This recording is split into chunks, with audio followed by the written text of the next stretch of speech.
Hey guys, Timmy D with Mid-South 360 and Mid-South Drone Mappers. I am back for another comprehensive video and tutorial on drone mapping. And today I'm excited to show you and give you all the details you need to know on how to do PPK flights with your Phantom 4 Pro. This kit came from Brian down at toughwing.com out of Texas.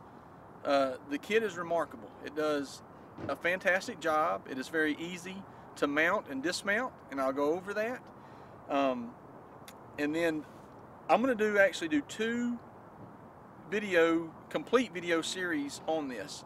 The first one is going to be using EZsurv, which I've already gone over in detail before, showing you how to process ground control points. And so EZsurv will also do your post-processing for your flights on the Phantom 4 using the MLID M+. So, you know, there's going to be some carryover, but again, this video is a complete, full, comprehensive video. I'm going to show you everything. So if you're brand new, if you haven't bought the kit yet, you watch this, I will leave no detail behind. I'm going to cover everything. And so hopefully when you get through with it, you'll know how to do your own PPK flights. And if you have any questions, by all means, post questions below. I will have links of where to get the kit, direct links to toughwing.com. So this was one of the first versions that came out. I was fortunate to be able to do testing with this, and I am very happy. And so I will provide links to where you can get that. I'll also have links to EZsurv, which is effigious.com, on there. Look, I don't get commissions from these people. I am sharing with you what I use and what works, because I enjoy being able to pass information on and help other people succeed with the same tools that I use. So without further ado, let's get into the details of what's involved. So with this, you will get the kit, and it already comes. It's got a 3D printed mount that snaps onto the bottom, and your M+ will actually, you can just Velcro on. So I've got Velcro on the back side of this, and it'll just Velcro onto the side. And so when you buy your MLID Reach M+ unit, it will come, you can get a kit. It'll come with the M+, and it'll also come with the talisman antenna that goes with it. This kit can be easily mounted and dismounted on your Phantom 4. So if you need to do or want to do a PPK flight, then you can put this thing on and fly it. If for whatever reason you don't want to do PPK, then you can take it off and fly that just as well. I mean, it'll take you 30 seconds to take it on and off. So it's very, very easy to mount and dismount. Weight-wise, I'll post the exact weight in grams of what it's adding. So it does have a tiny bit of weight, and so you're going to have a very slight reduction in your total flight time. But the fact is, it's very lightweight. One of the things that does not come in the kit is this voltage regulator, and I'll have a link to that. It is very important because you're using a LiPo battery, and so the fact is, when you put this thing on here, you don't ever want to run this all the way down. So it is important, one, when you finish, to unplug it. But these things are cheap on eBay. You put it on there, and then you can actually set the voltage level at which this thing is going to sound an alarm, and it's going to cut current going to whatever you've got plugged into it. So that way it will keep you from over discharging your battery. So I'll have links. I bought extras of these, and so I think it's good, you know, even if you just have two of them, number them 1 and 2, so you've got a backup. They don't take very long to charge at all, so that's nice. And this will be included with the kit, but it's good, in my opinion, to get an extra, and I would assume that Brian may even offer the kit maybe in various ways where you can just buy either 1 or 2 extra batteries to go in it. I'm not sure how that'll work, but if not, you can find those on eBay. trying to think what else. This, as far as dismounting the kit, so this piece, and it's almost kind of laughable, I thought that when I first put it on there, I thought it was permanently on there, because when it comes, the top piece will not be screwed to the bottom. And so I put it on there, screwed the top on, and thought it was permanently mounted to the arm. It's not. This thing will it'll just slide right off. But as far as just the way they print it and all, it was better to do it in two pieces and let it be screwed together.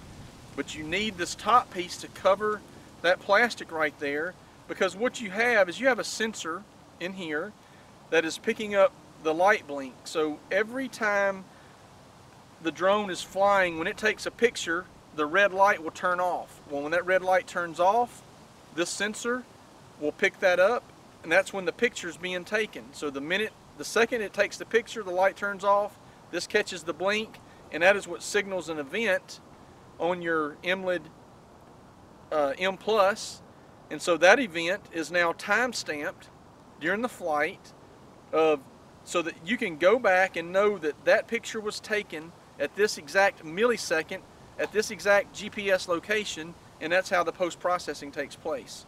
So this will come off, and then you can take this right here, will just snap off.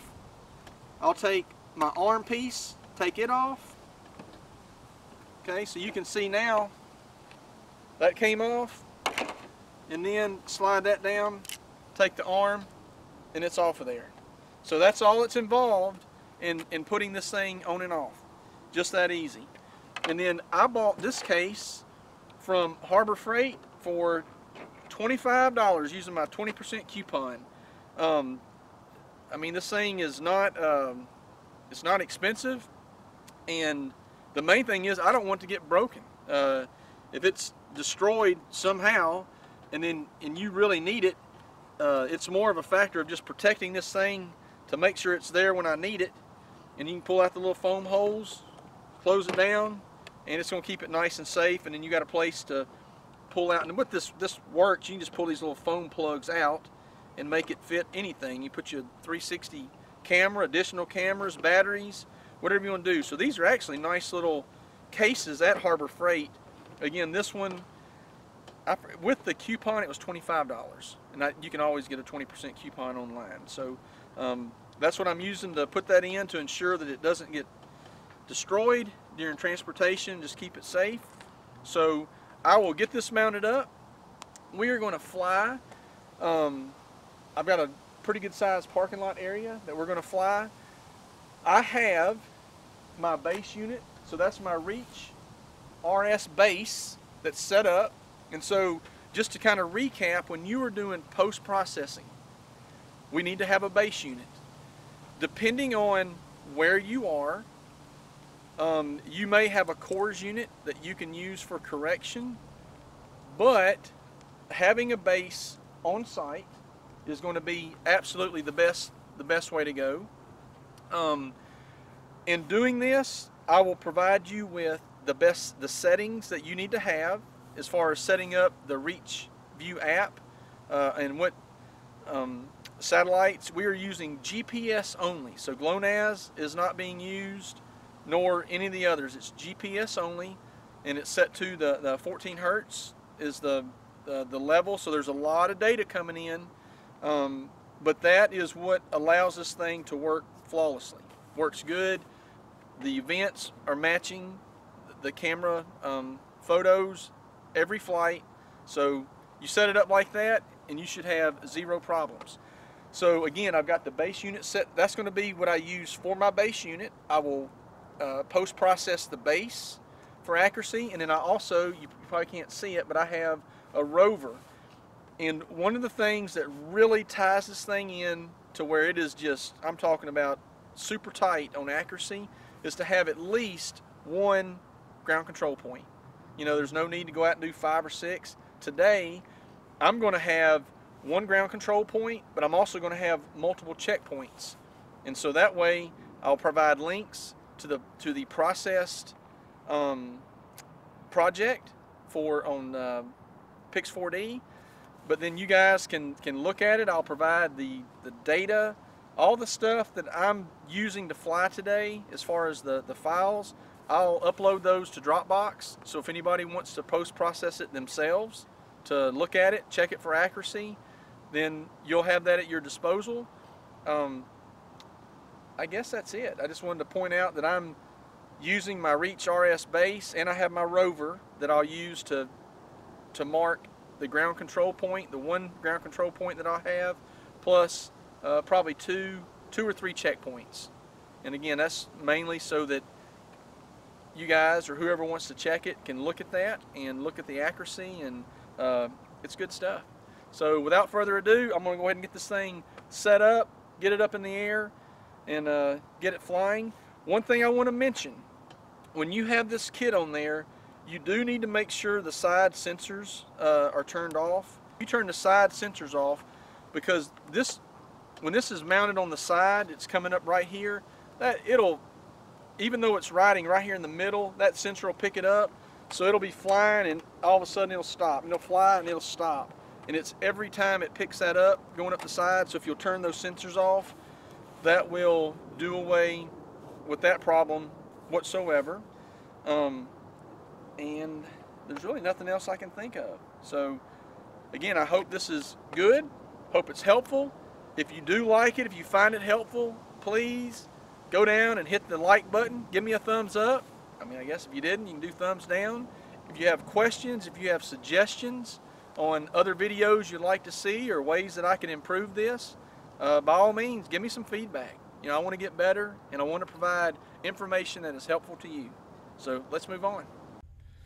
One of the things I forgot to record and go over out in the field was just the setup. And it is just, I've already mentioned it, but I just want to show you guys. When you go into your ReachView app, and I'm in the M Plus now, the only thing that you really have to worry about changing for PPK is you're going to do GPS only. And so when you change, let's say like on 5 hertz, you see you now could do, let's say I could do GLONASS, but now I can't do 14. So in order to do 14 hertz, you have to have GLONASS unselected. But you just want to have nothing but GPS, 14 hertz, works like a champ.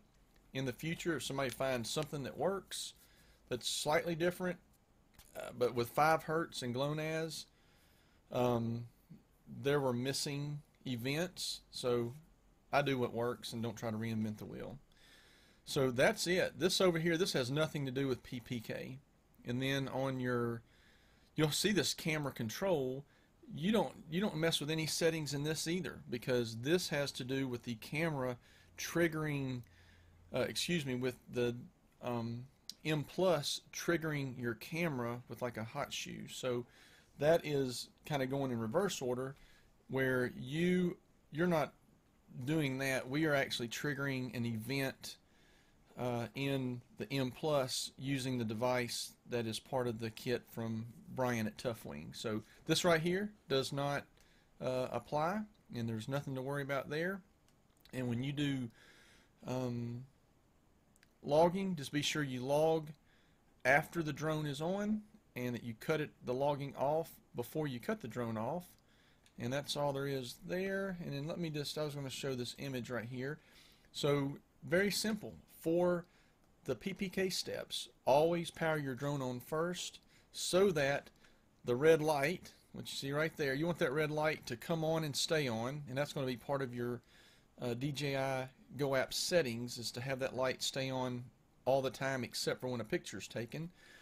Second, after the drone's powered up, then power on the M Plus, plugging it into the LiPo battery.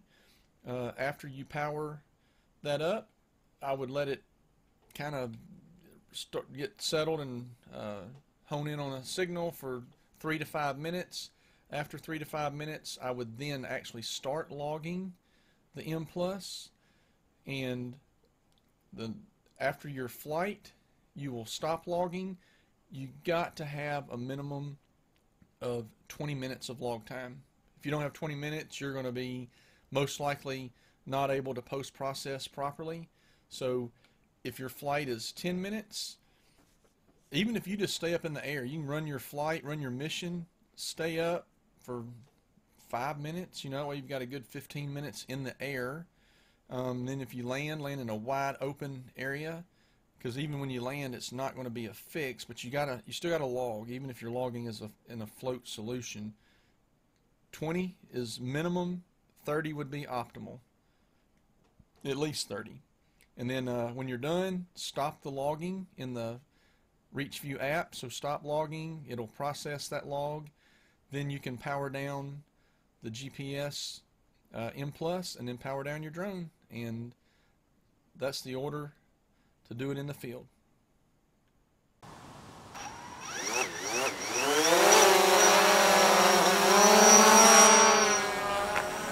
And she's gone. We'll be back.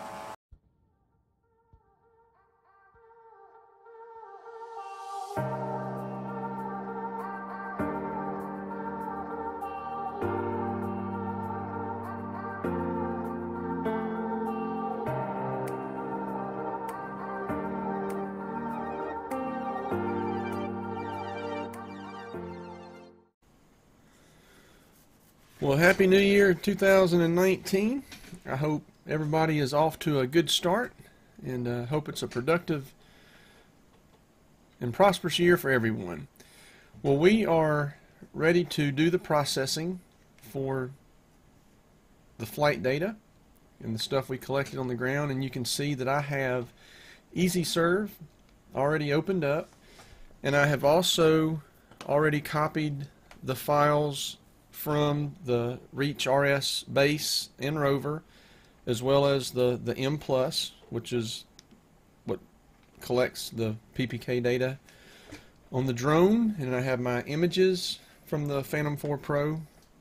So the very first step we're going to do is processing the base. So I'm going to go into the base. I already have the log file and the survey file, and I've mentioned it in the previous video, but I always do a survey to document the antenna height. That is the best way to know that you never lose it, because it'll be, you just download it with your other files. So let's get these unzipped. I always start from the bottom, 7-zip, extract here, CSV file, 7-zip, extract here. Now again, we're not bringing this in for processing. All I want to do is open it and get the antenna height. So I like to use Notepad+, but you could use WordPad, Notepad, you name it pad, just whatever you want to use. Edit with Notepad+. If you only collected one site, which on a base unit, that's all you need, one survey point, this very last value on the second line, that is your antenna height, so 1.82, and it's in meters. So I'm going to copy that. Now we're ready to drag the log file, so this UBX file from the base, up into our observations folder, and it will read through that.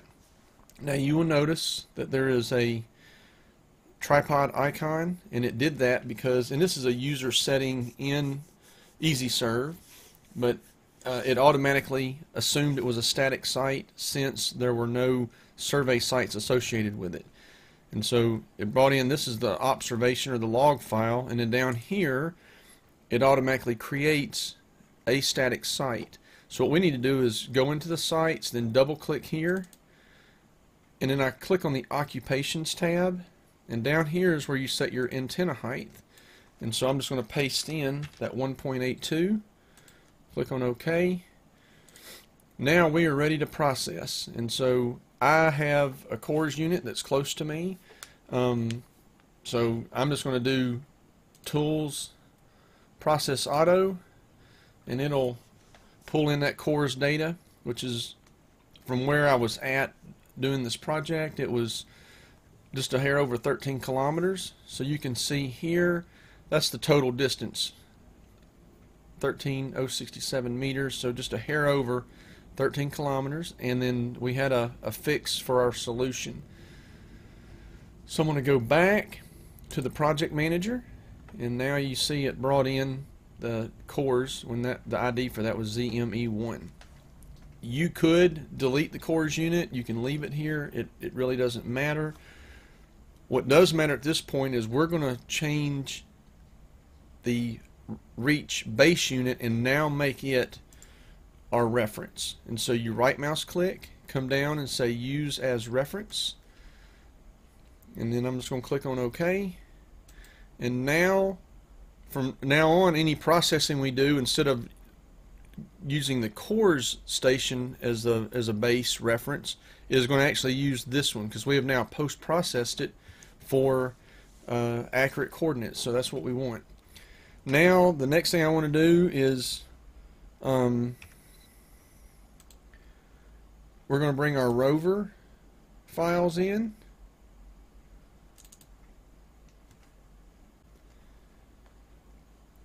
And for these, we will use the survey files, because this has the ground control point and the 2 checkpoints that I intended to use. So I still need to unzip them. I'm going to go to 7-zip, extract here. Same thing for the CSV, 7-zip, extract here. Now, you do not just pull these files straight into EZsurv. So when you have a survey that you did in the ReachView app, you have to use the utility that is provided by Effigus. So they have an EZsurv utility that will convert a ReachView survey and put that and the log file together in an XML file. So I'm going to go here, click on the little 3-digit PPK tutorial, Rover. Yep, that is the right one. Okay. Now, it even brings them in. That's the name that I gave them out in the field. And so now when I click here, because I extracted them in the same place, I don't even have to go looking for the log file. It's just going to pop right up. So I open that. And then you watch over here, when I click generate, it is going to dump the XML file in with the other stuff. So I'm going to hit generate, and there's the XML file. So I'm now done with this utility, so I can close it out. So now what we're going to do is we're going to bring the XML file in, and that is what EZsurv will process. So I'm going to go ahead and bring it up now. You know, in part of the as it reads through the file, it'll create a tag file. So you've got some different files that are generated in the process of reading all the data. We don't need that. Not for the Rover. So you'll have a position file and a tag file. Those will not be used with the Rover. However, when we're processing the data, so the camera actuations that were triggered and logged on the M+, that is where we will use the Rover in the tag file. So, and it can take, when you bring these files in, it can take just a little bit to go through the data, particularly if you have it set to 14 Hertz. Now I had the Reach Rover, the RS Rover, set to 14 Hertz. The fact is, I probably could have dropped it down, but I had my base set at 14 because the M+ was at 14, but the Rover, to just go out and do my GCP and other points, I could have left that at a lower level. And while this is finishing up, I'll only just ask one more time, if you guys have not subscribed, man, it helps me out a lot. So if you like the videos, you like what I'm producing, if you'll click on that subscribe, and then if you really like the video and it helps you out, go ahead and click that thumbs up. Both of those really help the channel. So I won't say any more about that. Alright, so we are now, and see, here's that position file that was generated, and again, you won't need any of those files, not for the Rover. So the Rover, when it came in, and because there was survey sites associated with it. So here you already see under sites you got GCP and checkpoint 1 and 2. Because those existed, it automatically assumed that it was a Rover file, and which it was. So, and it'll have the little van icon. We are now ready to process. So I'm just going to come up to Tools. I'm going to say Process Auto, and now again it's going to use the base station I had on site. So the Reach RS base is what it's going to use as or for corrections. And you see right now it's processing the trajectory between the base and the Rover unit. So it's going through doing the trajectory, and then it will actually do the post-processing of that. And this will take a little bit, so I will fast forward through this. This is probably 4 to 5 minute process, so we'll speed it up and we'll be back in a few seconds.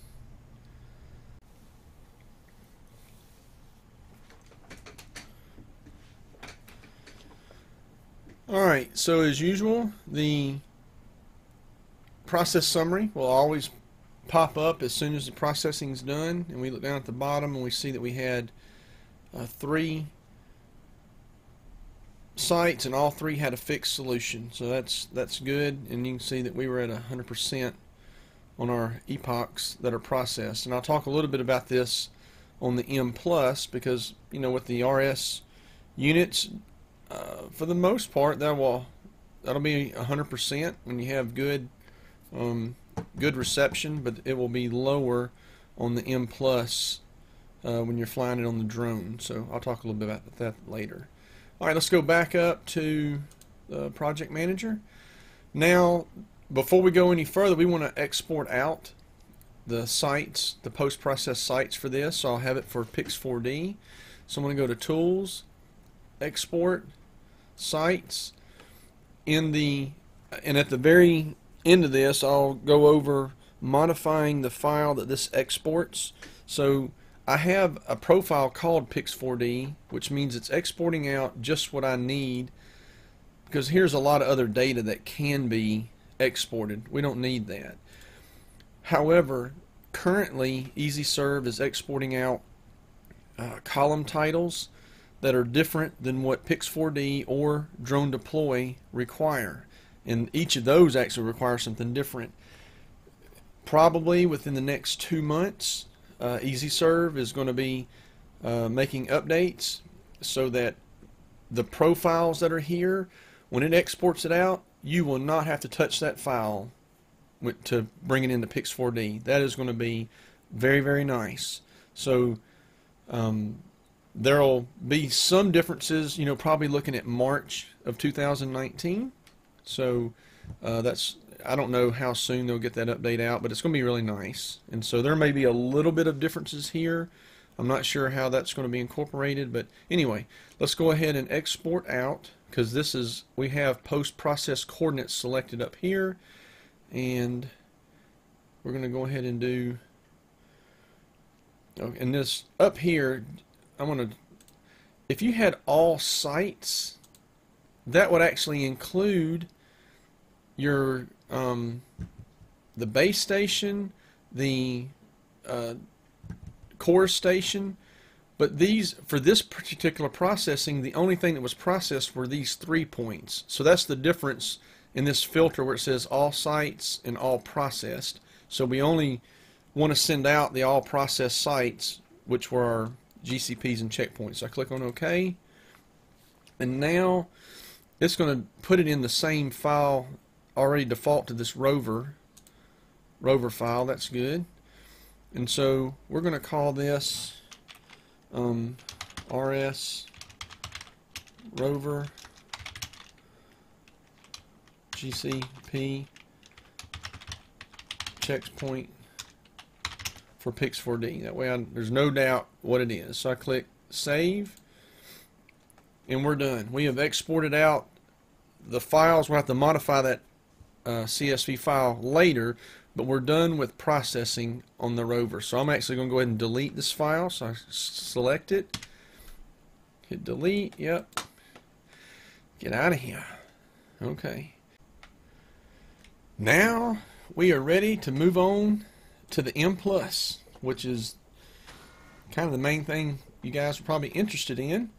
But you know, we do have to process the base unit that's going to be on site. If you are not able to have a base on site, I mean, you can use a cores unit, but having one on site is by far the best way to go. And you really need to do GCPs if you're going to bring this thing in and have super tight accuracy and be able to validate accuracy. But anyway, so let's move on.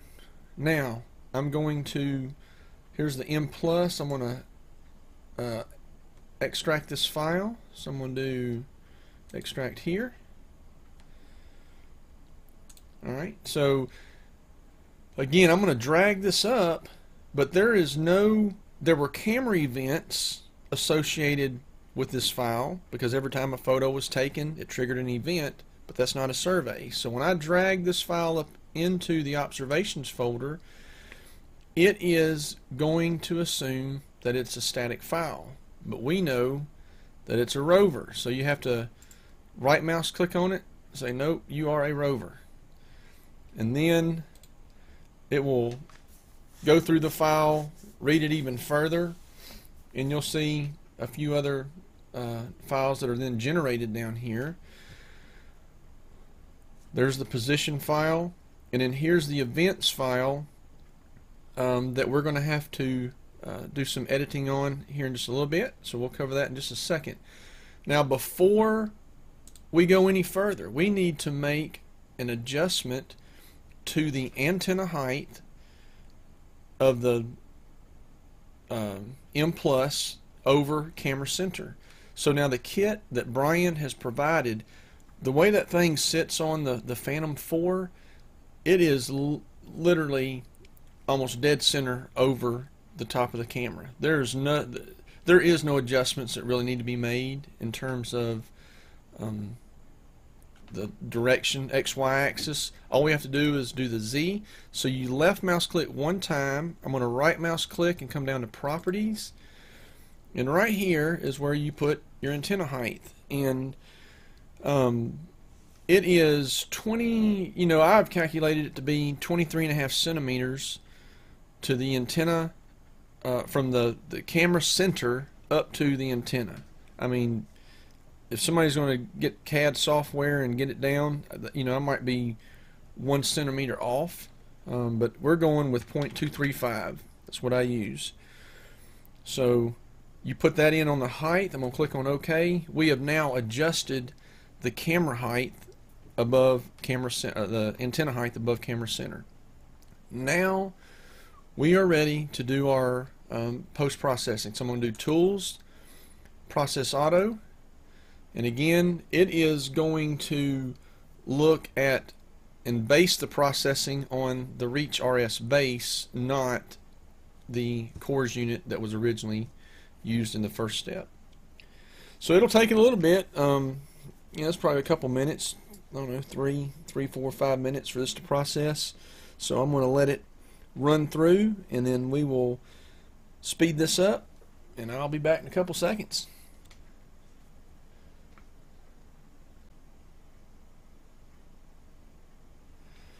Alright, so you will remember earlier when we did the Reach Rover that I brought up the fact about the number of epochs being processed. And there are no sites. So when you have the M+ on a drone, there's no sites. It's just literally got all these epochs that are processed. Well, it's 81%. And you might say, well, how come it's not 100? When you have the antenna of the M+, or it could be any other GPS unit, and it's on that drone, it's sitting 12 inches off the ground, it is not going to have a fix. It's not going to happen. It's a tiny, the ground plane on it is very little. It's right down the ground. I mean, we struggle to get a good just rock solid communication of signal. When you're using the larger Reach RS, you got to be you want to be out in a good open spot. So you can imagine putting it on the drone right down at the ground. You're leaning over the top of it. So if you have, say, a 2-hour flight, you are going to have a period of time that is guaranteed not to be fixed when you're taking off and also when you're landing.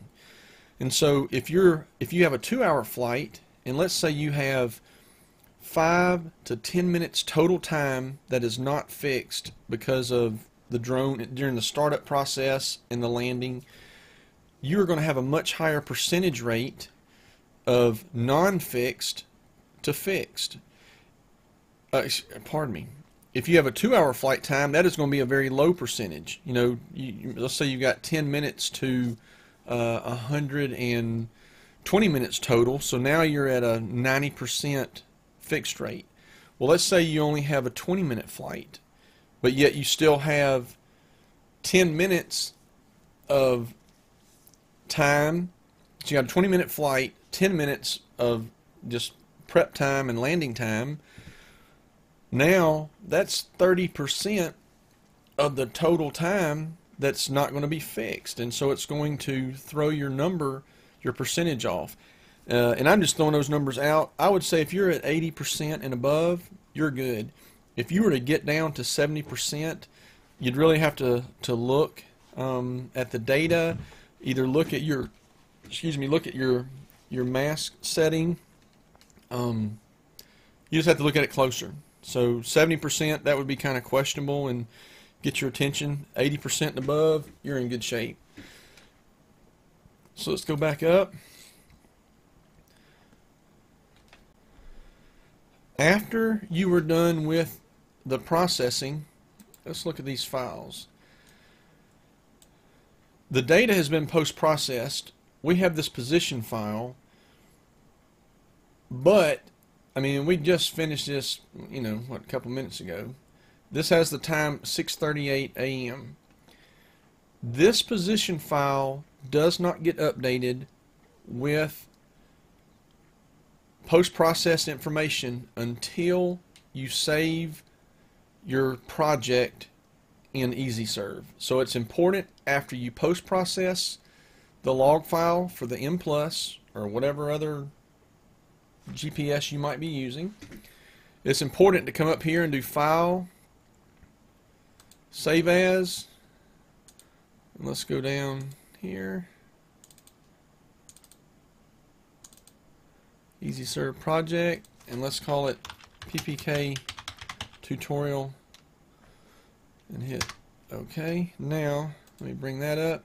Watch that time change. See how now it's at 6:46. Now this position file is going to have updated information.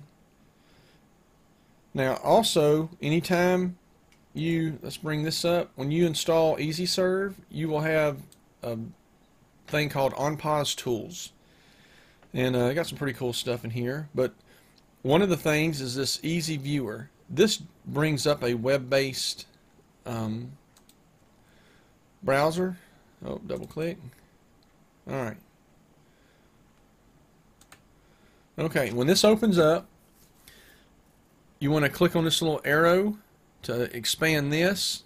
I hope they fix it someday where it's automatically expanded. I don't have to click every time. Now what we're going to do is we're going to drag our position file, which is your flight path. That's what your position file is. If you're on the ground walking, it would be your walking path. If you're in the air flying, it is your flight path. So we're going to drag it over here. Now, so the first thing that pops up, this is our whole flight path, and you see two different colors. Well, when you bring it in to the viewer, the first thing you want to do is come over here and put your mouse on this eye and then turn on the legend. And again, I wish they would fix it so that some of this stuff could just be on by default. But and then right here, this is where it says legend. That's where you're showing what you want to see data about, your information. Well, this is on the number of satellites. So in this flight, after it was post-processed, this part of the flight had 8 to 9 satellites, and then when we got here, this part had 6 to 7. So, you know, either one satellite went out of view, dropped below the mask level, something changed, but there's a difference in the number of satellites on that flight, even though it was all at the same time. Now I'm going to change it to the solution, and when I changed it there, it changed my legend. So the light green is the fixed, and the dark green is going to be a float. Well, it is expected to see a float status where you take off and land. That is, and again, that goes back to the percentage of epochs processed, and you're just going to have float solutions right in that area. Now, if you were to look at this and you had say a bigger area, something where you had a lot of float, then you're going to have to look at making changes to your processing to see if you can get that where it is all fixed. And of course, there's a trade-off between lowering the mask elevation and allowing in more satellites, but also more interference. And if you run in that situation, you're just going to have to play with it and see where you get your best results. Is there anything else? I guess that's it. And then you go down to precision, and it'll show you, and it says it's 5 centimeters. So it shows that the precision on this would be a 5 centimeter, and of course where it was float, it's up to 1/10 of 10 centimeters is what it's showing there. Let's minimize this. We don't need that.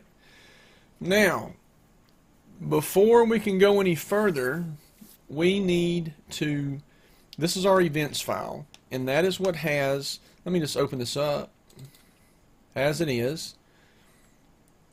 If we just double click on it and open it up in Excel, you just see all these numbers.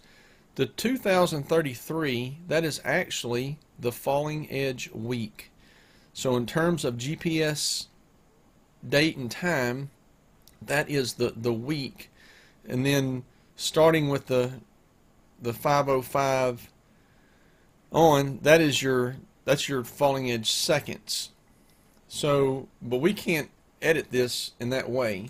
And one of the things, we don't want to save you, when the light blinks, when the red light blinks off, that is what triggers an event. So when you're flying your software, and I don't remember talking about this earlier, so if I did, forgive me. When the autonomous software says take a photo, it sends a signal to the light, which the light blinks, and simultaneously it's sending a signal to the camera, take a picture. There is latency between the time the light is blinking and the time the photo is actually taken, and that can vary from photo to photo. Right now, what seems to be best, and I think Brian's consensus on that was that 300 milliseconds, which is just under 1/3 of a second, is the best latency time to use to update your information. Because basically what that's saying is that when the light blinked, from the time till the picture was actually taken was 1/3 of a second. Well, look at, if you're flying up there doing 12 miles an hour with your drone, airspeed, look how far you've moved in 1/3 of a second. It's a considerable distance when you're talking about accuracy. So you just got to pick a number and use that for the whole project. Even though you could have some variation from shot to shot, there is going to be a number that is going to be the best number to use for the whole entire project. Right now, I think 300 milliseconds is the way to go. If that changes in the future, then I'll try to put an update in the description below. Alright, so what we want to do, we need to make a copy of this file. So I'm going to right mouse click, I'm going to say copy, Then we'll come down here in the white space, right mouse click, choose paste, and then we're just going to work with this one right here. And actually, let's go ahead and just rename it to copy event CSV. .csv. And what's important is that we're going to change the extension from .events to .csv. So and it's going to say, you sure you want to change it? Yep, I am. Now when I open it up in Excel, it's going to be delimited like it should be. So I'm going to do double click. Now this file looks like we want it. Here's our week, our seconds. So what we have to do is we have to add 0.3 seconds, so 300 milliseconds, which is 0.3, to this time. So what I'm going to do is I'm going to come in, I'm going to say equals, click on this cell, plus 0.3. It was simple as that. It now added 0.3 to this time. Now, if you double click here, you see that that's got 9 digits out there. I'm going to go ahead and do the same. I'm going to go ahead and format these cells. I'm going to say format cells, a number, and I want 9 decimal places. Now I can see that from 2788 it went to 37. So there's the adjustment, and so now we're going to copy this. So if I copy this first one and then I select the next one, hold my shift key, and I can hit my down arrow and just drag it all the way down. And I'm going to hit Control V to paste, and it'll paste that formula. Notice how B4 up here, see how it's B5? So it changed it, automatically fixed it for every row. I'm just kind of talking through this in case some people are not familiar with Excel. Now, the next thing I want to do is title this column, and I'm going to say add underscore 300 milliseconds. Hit enter. So we're done. Now all we have to do is just save the file, because this is the column we have now adjusted for the latency. If in a month or two a lot of people are doing some testing and they find out, you know what, we need to do 0.273 for the latency. Well, instead of doing plus 0.3, you would simply come here and do plus 0.273, and whatever that number is, that's what you're going to insert there. So we're just going to close Excel, and it will save it. So when hit save, yes, we want to use this format, and it's done. Okay. Now, and we'll use this template here in a minute. So let's go back to EZsurv. So the first step in the M Plus was really to just process the data file itself, and then we fixed the events format. Now the next step is to do the events interpolator, and that's where EZsurv looks at the flight path that was post-processed. It looks at the timestamp that's in that events file, and it says, based on the flight path and the timestamp that was generated, this picture was at this precise location when it was taken. So that's what the events interpolator is doing. It's just updating the GPS location of the image. So I clicked on that. Now I need to choose the events, which is in the M Plus folder, and it was at copy events.csv. So we hit open. Now it says, well, where's your picture folder? And come here, P4P right there. And again, just to remind everybody, we had select all, and I'm going to right mouse click for properties. We had 146 images, so we can close that. And we know that we had in our events file, the one thing I really forgot to mention, as soon as you open that events file, you want to go down and double check that. So go down and make sure that the number of events equals the number of pictures. and it's at 147 plus the header row. So, or less the header row, and that'll be 146. So they are an exact match. So it's important to just double check that and make sure your number of events match the number of your photos. Alright, so this will already be filled out to put it in the same folder that is in, and then go ahead and always put a check mark and generate tag file, and then you can look at your post-processed image position in the viewer. If you don't do a tag file, you just won't be able to view it on a viewer. That's the only drawback, so I always put a check mark in there. And now, the very first time that you run this, you are going to need to click on this format editor. And what you're going to do is we're going to go through and you're setting it up. This first one, you'll be able to just skip through this. This should be correct. So we'll hit next. This is where you're going to make the change, because so this is the first column of the file, and it's what you're telling it is where is the time. It wants to know where is the time in this particular file. Well, it's not here because that's none. I come here. When you open it up the first time, yours may look like this, where this is selected and it has GPS second or maybe even GPS millisecond. You want to set falling edge seconds. You're going to set it to none. Then you come over to this one, and you must select GPS second. Do not choose GPS millisecond. That will be incorrect. So we're going to do GPS second, and then you're going to click on save.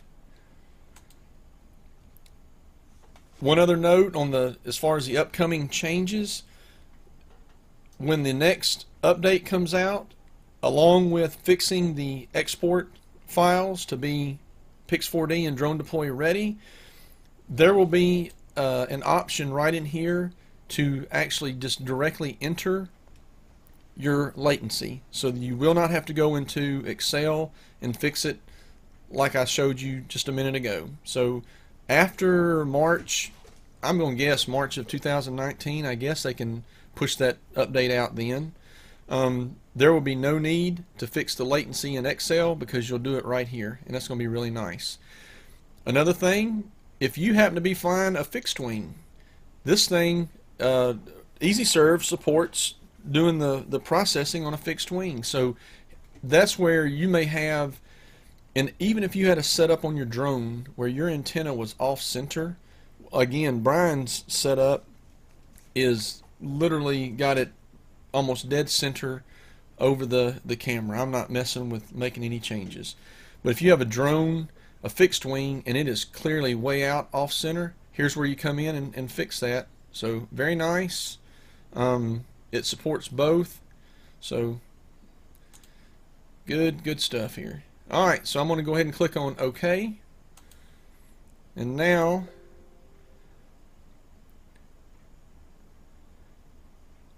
oops. And it says we've interpolated 146 events. So I'm going to click on OK. And we're done. We are done with this part of it. The only thing we have left to do is to modify the files so that they can be imported into Pix4D